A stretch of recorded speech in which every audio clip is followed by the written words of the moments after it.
नमस्कार दोस्तों, स्वागत है आप सभी का इस न्यू वीडियो में। इस वीडियो के थ्रू हम लोग इंडियन पॉलिटी के इंपॉर्टेंट क्वेश्चन डिस्कस करने वाले हैं जो कि आपके सारे एग्जाम्स के लिए इंपॉर्टेंट हैं। तो बढ़ते हैं अपने फर्स्ट क्वेश्चन की तरफ। फर्स्ट क्वेश्चन है आपका, by which amendment Delhi was designated as a national capital territory. By which amendment Delhi was designated as a national capital territory. कौन से अमेंडमेंट के तहत दिल्ली को डेजिग्नेट किया गया नेशनल कैपिटल। मतलब इंडिया का कैपिटल आपको पता है कि न्यू दिल्ली है, तो आपको बताना है कौन से अमेंडमेंट के तहत ये बनाया गया। तो देखिए, ये बनाया गया 69th अमेंडमेंट के तहत और साल 1911 में इंडिया की कैपिटल हो गई न्यू दिल्ली। ठीक है, next question, pocket veto is a power of home. Pocket veto is a power of home. आपको बताना है पॉकेट वीटो इनमें से किन का पावर है, president, prime minister, chief justice of India या फिर अटॉर्नी जनरल। तो देखिए, ये जो है ये प्रेसिडेंट के पास पावर होता है पॉकेट वीटो का, और ये प्रेसिडेंट का सबसे बड़ा पावर होता है। ठीक है, याद रखना है आपको pocket veto. Next question, which of the following Indian state has no any Panchayati Raj institution. Which of the following Indian state has no any Panchayati Raj institution. आपको बताना है इनमें से कौन सा भारत का ऐसा राज्य है जिसके पास कोई पंचायती राज इंस्टीट्यूशन ही नहीं है। तो देखिए, ये राज्य है नागालैंड, जिसके पास कोई पंचायती राज इंस्टीट्यूशन नहीं है। और देखिए, सबसे पहले राजस्थान देश में पंचायती राज इंस्टीट्यूशन आया 2 अक्टूबर 1959 में। ठीक है, याद रखना है आपको। अगर आपसे पूछे कि फर्स्ट स्टेट बताइए जहाँ पे पंचायती राज आया, तो राजस्थान में आया, और ईयर भी आप याद रखना, साल 1959 और 2 अक्टूबर। ठीक है, next question, national Panchayati Raj day is celebrated on which day. National Panchayati Raj day is celebrated on which day. अब आपको बताना है पंचायती राज डे कब सेलिब्रेट किया जाता है। तो देखिए, ये सेलिब्रेट किया जाता है 24 अप्रैल। Next question is, who has the power to adjudicate disputes between the centre and the states. Who has the power to adjudicate disputes between the centre and the states. जैसे केंद्र और राज्य के बीच में अगर कोई डिस्प्यूट, देखिए डिस्प्यूट का मतलब हो जाता है ना कि अगर कोई बातचीत को लेके ना किसी बात पे विवाद हो जाता है, तो जैसे सेंटर और स्टेट के बीच में अगर कोई बातचीत पे लेके विवाद हो गया, तो उसको कौन एडजस्ट कर सकता है, प्रेसिडेंट, गवर्नर, प्राइम मिनिस्टर या फिर सुप्रीम कोर्ट। तो देखिए, उसको एडजस्ट करेंगे हमारे सुप्रीम कोर्ट। ठीक है, ऑप्शन डी। ठीक है, next question, the annual report of UPSC is submitted to home. The annual report of UPSC is submitted to home. UPSC की जो एनुअल रिपोर्ट होती है वो किसको सबमिट की जाती है, president, UPSC chairman, prime minister या फिर चीफ जस्टिस ऑफ इंडिया। देखिए, यूपीएससी के जो चेयरमैन होते हैं वो किसके द्वारा अपॉइंट किए जाते हैं, यूपीएससी प्रेसिडेंट के द्वारा अपॉइंट किए जाते हैं। और ये भी ऑप्शन करेक्ट होगा, ऑप्शन ए। एनुअल रिपोर्ट जो है वो प्रेसिडेंट को ही सबमिट की जाती है। Next question, which article says about protection and improvement of environment, wild life and forest. Which article says about protection and improvement of environment, wild life and forest. देखिए, कौन से आर्टिकल के तहत ये कहा गया है कि हमें अपने पर्यावरण को बचा के रखना चाहिए, हमें अपने जंगल को बचा के रखना चाहिए ताकि उसमें जीव रह सके और हमारी जीवन आगे तक चल सके। पेड़ पौधे रहेंगे तभी तो हमारी जीवन आगे तक चलेगी। तो देखिए, ये आर्टिकल 41A के तहत कहा गया है। ठीक है, कि हमें अपने इन्वायरमेंट को इम्प्रूव करके रखना चाहिए, प्रोटेक्ट करके रखना चाहिए। ठीक है, next question, which committee recommended the establishment of Panchayati Raj system. Which committee recommended the establishment of Panchayati Raj system. कौन से कमिटी के द्वारा रिकमेंड किया गया कि स्थापित होना चाहिए, पंचायती राज भी स्थापित होना चाहिए। तो देखिए, ये कमेटी थी बलवंत राज मेहता कमेटी। याद रखना है आपको, बलवंत राज मेहता कमेटी के द्वारा रिकमेंड किया गया कि पंचायती राज सिस्टम भी होना चाहिए। ठीक है, next question, who was the first women to become a chief election commissioner of India. Who was the first women to become a chief election commissioner of India. पहली वुमेन कौन थी जो चीफ इलेक्शन कमिश्नर बनी भारत की।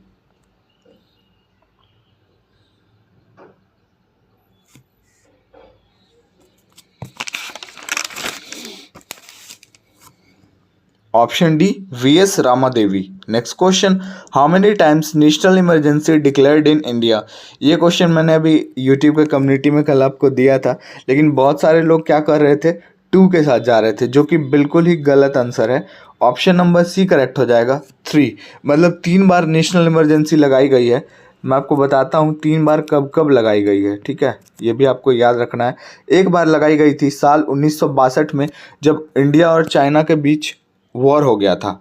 जैसा कि आपको पता है चाइना ने इंडिया पे अटैक कर दिया था, तो नेशनल इमरजेंसी लगानी पड़ी थी। और एक बार लगाई गई थी साल 1971 में, जब पाकिस्तान और इंडिया के बीच वॉर हुई थी। और एक बार लगाई गई थी साल 1975 में। इसमें जो है इंटरनल डिस्टर्बेंस, मतलब देश में ही कुछ प्रॉब्लम हुआ था, उसकी वजह से लगाया गया था। किसके द्वारा लगाया गया था ये भी मैं आपको बता देता हूँ। फ़खरुद्दीन अली अहमद, उनके द्वारा लगाया गया था। उस टाइम वही प्रेसिडेंट थे इंडिया के, ठीक है। Next question, national article comes under which article. National article come under which article. National article यहाँ पे नहीं होना चाहिए था, नेशनल इमरजेंसी, सॉरी माफ़ी चाहूँगा इसके लिए। नेशनल इमरजेंसी जो है वो कौन से आर्टिकल के अंतर्गत आता है, तो देखिए ये आता है आपका आर्टिकल 352 के अंदर। Next question, who was the president of India at the time of emergency in 1975। देखिए यहाँ पे क्वेश्चन आ गया, मैंने आपको बताया था ना, फ़खरुद्दीन अली अहमद थे उस टाइम इंडिया के प्रेसिडेंट। जब 1975 में इंडिया में ही इंटरनल डिस्टर्बेंस हुआ था, तो फ़खरुद्दीन अली अहमद के द्वारा नेशनल इमरजेंसी लगाया गया था। Next question, what is the third tier of Panchayati Raj system called. Panchayati Raj जो होते हैं इसके 3 टायर होते हैं। ये क्या हो गया, पंचायती राज जो होते हैं इसके 3 टायर में होते हैं, ठीक है, इलेक्शन। तो पहले टायर को हम कहते हैं ग्राम पंचायत, दूसरे टायर को हम कहते हैं पंचायत समिति, और तीसरे टायर को कहते हैं जिला परिषद। याद रखना है आपको। तो क्वेश्चन क्या कह रहा है, थर्ड टायर का नाम बताओ, तो थर्ड टायर का नाम है जिला परिषद, ठीक है। फर्स्ट ग्राम पंचायत, सेकेंड पंचायत समिति, एंड थर्ड वन इज जिला परिषद। याद रखना है आपको। Next question, who is the longest serving president of Indian National Congress. Who is the longest serving president of Indian National Congress, तो ये थी Sonia Gandhi. Next question is, who is the first Muslim president of Indian National Congress. Who was the first Muslim president of Indian National Congress,